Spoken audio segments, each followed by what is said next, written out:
I was asked about researching or finding case law for tenants. And thankfully, HUD, the United States Department of Housing and Urban Development, they have streamlined the process and they have everything for all the states on their website. So this is really good.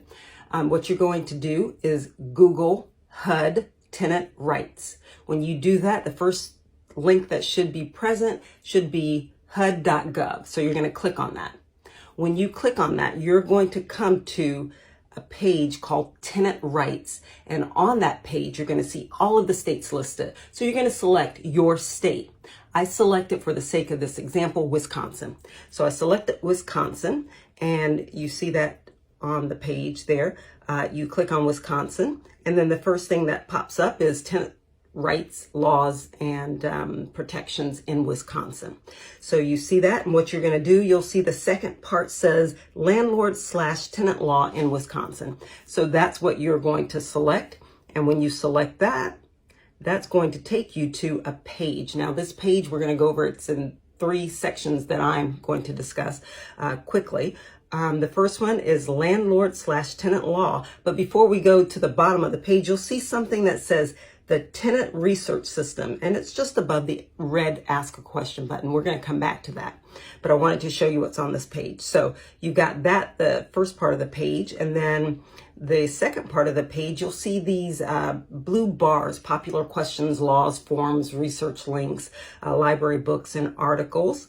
Okay, and then if you go down even further, you're actually going to see the laws, the laws that govern tenants and landlords. So you'll see that, and you'll see forms as well. So the page, if you go down, it's pretty comprehensive.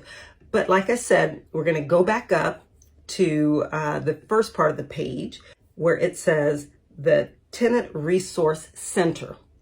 So we're going to go back up there. We're going to click on that, and you'll see your rights. It takes you to a page that says your rights.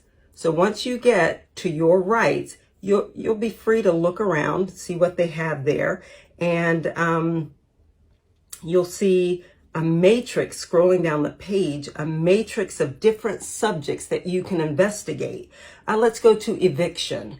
So you click on eviction, and you'll see the eviction pages. It explains everything and the related laws and statutes. So you have that. If you scroll down even more, you'll see the notices and the rights to cure and other circumstances. So all those things are there. If you hit the back button, you're going to go back a little bit, and you're going to see blue subject boxes. And there are sample letters that you can use. Those are going to assist you in communicating with your landlord. One actually is a sample letter for disputing an eviction notice. So if you take a look here is the sample letter. All you have to do is drop in your information. And then below the sample letters are sample forms. Let's say you want to have something repaired. So you have those forms that you can just drop in whatever your information is and send that off to the landlords. So they have a wealth of information, so feel free to look around. I'm sure you'll find exactly what you need to assist you.